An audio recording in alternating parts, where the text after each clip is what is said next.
Greater అధికారుల మధ్య సమన్వయ లోపంతో సిటీ రోడ్లు పూర్తిగా అస్తవ్యస్తంగా మారాయి. ఒకవైపు కొత్త రోడ్లు నిర్మిస్తుంటే మరోవైపు అదే రోడ్లను తవ్వేస్తుండటంతో ప్రజాధనం వృధా అవుతుందన్నారు జనం. ఏడాది రోడ్ల రిపేర్లకు జీహెచ్ఎంసీ 525 కోట్లు ఖర్చు పెట్టినా ఆ రోడ్లు మళ్లీ యథాస్థితికి చేరుతున్నాయి. గ్రేటర్ రోడ్ల రిపేర్లపై సదానందం మరిన్ని డీటెయిల్స్ అందిస్తారు. సదా, ఓవర్ టు యు. నగరంలో అధికారుల మధ్య కోఆర్డినేషన్ లేకపోవడంతో వందల కోట్ల ప్రజాధనం వృధా అయిపోతుంది. సో సిటీలో ఇప్పటికే రోడ్లన్నీ పాడైపోయాయి.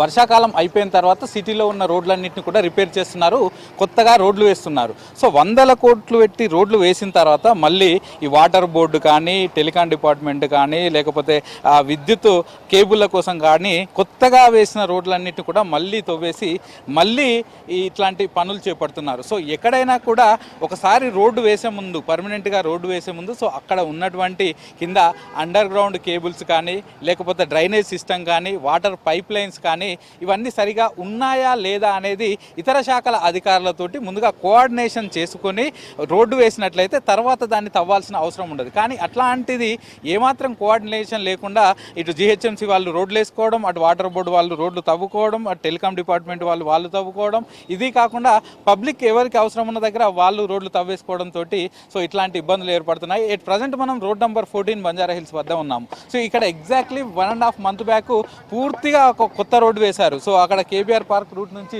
వస్తుంటే అక్కడి నుంచి ముందు వరకు రోడ్ నెంబర్ 14 అంతా కూడా కొంతమేర బీటీ రోడ్డు, కొంతమేర సీసీ రోడ్డు, కొత్తగా రోడ్డు వేశారు. సో దీనికోసము కోట్ల రూపాయలు ఖర్చు పెట్టారు. సో ఇది అయిపోయిన టైంలోనే మళ్ళీ ఒక 1 month, రోడ్డు వేసిన 1 month కాకముందుకే ఇటు ఈ డ్రైనేజ్ పైప్ లైన్ పూర్తిగా పగిలిపోయిందంటూ కూడా ఇక్కడ మళ్ళీ వర్క్ స్టార్ట్ చేశారు. సో దీంతో ఇదంతా కూడా రోడ్ను మళ్ళీ కట్ చేసి మళ్ళీ తవ్వడం మొదలుపెట్టారు. ఈ 1 monthలో మళ్ళీ ఇలా రోడ్లు దవ్వేస్తే ఎందుకు రోడ్లు వేయడం ఎందుకంటే బంజారా హిల్స్ రోడ్లు అన్నీ వరస్ట్గా ఉన్నాయి. కొన్ని కొత్త రోడ్డు వేసారా, వేసిన వాళ్ళు గవర్నమెంట్ పర్మిషన్ ఇవ్వాలి. రోడ్డు దవ్వాలంటే పర్మిషన్ తీసుకోవాలా, తీసుకుంటే అక్కడికి భయం ఉంటుంది, రోడ్డు దవ్వరు ఇంకొకరు. మరి పర్మిషన్ లేనప్పుడు ఇలాగే దవ్వేస్తారు. వాళ్ళు వేసి కూడా వేస్తే ఉపయోగం లేదు ఈ రోడ్ల వల్ల. 1 month 2 months కూడా అవ్వలేదు. ఇప్పుడే మొన్నే దవ్వినట్టున్నారు కదండి, 2 రోజులు అవుతుంది తవ్వి. మరి ఏం చేస్తుందో జీహెచ్ఎంసీ వాళ్ళు వాళ్ళకే తెలియాలంతే. చాలా వరస్ట్గా ఉన్నాయండి రోడ్లు అయితే ఇక్కడ. అంటే ఈ ఒక్క దగ్గర కాకుండా మిగతా ప్లేస్లో కూడా ఇట్లా ఉందా? వేసిన తర్వాత మళ్ళీ దవ్వుతారంట కదా? తవ్వుతారు ఇంకా అంతే. మరి పర్మిషన్ లేకపోతే ఎవరైనా ఇలాగే చేస్తారు. మరి ఎవరికి భయం ఉంటాయి కదా. గవర్నమెంటే పెట్టుకోవాలి రూల్స్. ఇంత కష్టపడి రోడ్డు వేసారంటే రోడ్డు వేసే ముందు ప్లానింగ్స్ ఉండాలి. ముందు ప్లానింగ్స్ లేకుండా ఎలా పడితే అలా రోడ్లు వేసుకొని వెళ్ళిపోయారు. వాళ్ళ పని వాళ్ళు చేసుకున్నారు, దువ్వే కూడా దువ్వేసుకుంటున్నారు. సో రోడ్డు వేసే ముందు ఇదంతా డ్రైనేజ్ ఏం చూడట్లేదా? రోడ్డు వేసే ముందు మరి చూస్తే ఈరోజు ఎందుకు దవ్వుతారండి? నిజంగా వాళ్ళు రోడ్లు వేసే ముందు ఇవన్నీ చేసి ఉంటే ఎందుకు దవ్వుతారు? తవ్వరు కదా. పోనీ కరెక్ట్గా గవర్నమెంట్ పర్మిషన్ తీసుకుంటే ఏముందో చూసి తవ్వి మళ్ళీ అప్పుడు భయంతో నీట్గా వేస్తారు. ఇప్పుడు వాళ్ళు వేస్తారా? వేయరు, ఏదో అలా వేసుకొని వెళ్ళిపోతారు. అది గతికే చిన్న వచ్చిందంటే మళ్ళీ మొత్తం అలాగే అయిపోద్ది కంపే. ఇంకెందుకు వేస్ట్ కదా. జీహెచ్ఎంసీ అధికారులు నగరంలో రోడ్లు వేసే టైంలో ఎట్లాంటి ప్లాన్ లేకుండా రోడ్లు వేయడంతో ఆ తర్వాత తిరిగి మళ్ళీ పూర్తిగా ఈ రోడ్లన్నింటినీ కూడా, కొత్తగా వేసిన రోడ్లన్నింటినీ కూడా తవ్వాల్సి వస్తుంది.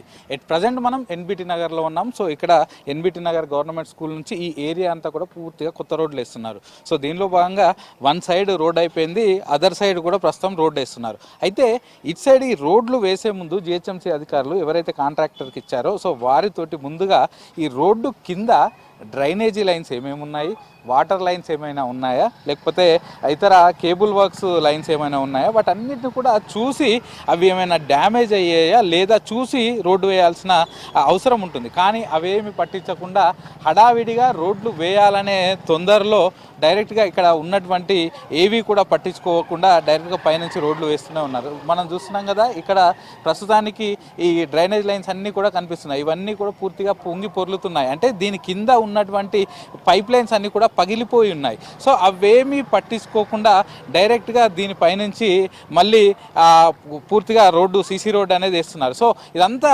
పగిలిపోయి ఉన్నది కాబట్టి వన్స్ ఇప్పుడు జిహెచ్ఎంసీ కాంట్రాక్టర్ ఏం చేస్తాడు, తనకు వచ్చిన వర్క్ అంతా కూడా రోడ్డు వేయడం. సో కాబట్టి టకాటకా రోడ్డు వేసుకుంటూ వెళ్తున్నాడు. కానీ దీని కింద పగిలినటువంటి పైప్ లైన్లను పట్టించుకోవట్లేదు. సో ఎలా ఉన్నాయి ఏంటి అనేది చూడట్లేదు. సో వన్స్ అతను రోడ్డు వేసిన తర్వాత మళ్ళీ వాటర్ బోర్డు అధికారులు వస్తారు. ఇదంతా సివరేజ్ ప్రాబ్లం ఉంది కాబట్టి ఇక్కడ మళ్ళీ తవ్వాలని చెప్పి తిరిగి మళ్ళీ రోడ్డును కట్ చేస్తున్నారు. సో కొత్తగా వేసినటువంటి రోడ్డును కట్ చేస్తున్నారు. నగరంలో ఏదైనా రోడ్డు తవ్వి వాటర్ బోర్డుకు సంబంధించిన అది సివరేజ్ లైన్ కానీ లేకపోతే మంచినీటి లైన్ కానీ వేయాలంటే ముందస్తుగానే జీహెచ్ఎంసీ అధికారుల పర్మిషన్ తీసుకోవాల్సి ఉంటుంది. ఒక రోడ్డు తవ్వాలంటే అది టెలికాం డిపార్ట్మెంట్ అయినా, వాటర్ బోర్డ్ డిపార్ట్మెంట్ అయినా, లేకపోతే ఇతర ఎవరైనా, ఈవెన్ పబ్లిక్ అయినా పర్సనల్గా తీసుకున్నా ఆ లోకల్ జిహెచ్ఎంసీ అధికారుల పర్మిషన్ తీసుకోవాల్సి ఉంటుంది.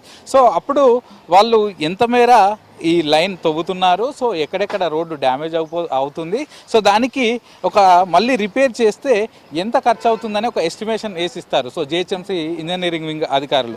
సో ఆ ఎస్టిమేషన్ వేసిన డబ్బుని మొదటగా ఈ వాటర్ బోర్డు కాంట్రాక్టర్లు జిహెచ్ఎంసీ అకౌంట్లో వేసిన తర్వాతనే వాళ్ళు పనులు మొదలు పెట్టాల్సి ఉంటుంది. సో అప్పుడు రోడ్డు తవ్వాల్సి ఉంటుంది.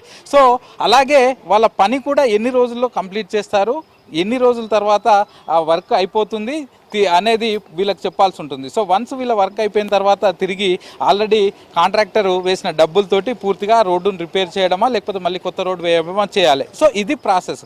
కానీ ఈ ప్రాసెస్ ఎక్కడా నగరంలో ఎక్కడా పట్టించుకోవట్లేదు. ఇటు వాటర్ బోర్డు అధికారులు ఎక్కడైనా సివరేజ్ లైన్ డ్యామేజ్ అయిందని తెలియగానే సో అక్కడి నుంచి కంప్లైంట్స్ ఎక్కువగా వస్తాయి కాబట్టి లోకల్ పబ్లిక్ నుంచి కూడా ప్రెజర్ ఎక్కువగా ఉంటుందని చెప్పేసి ఏదో ఒక అక్కడ కాంట్రాక్టర్కి ఇచ్చేస్తున్నారు. ఆ కాంట్రాక్టర్ నైట్ వచ్చేసి రోడ్లను పూర్తిగా తవ్వేస్తున్నాడు.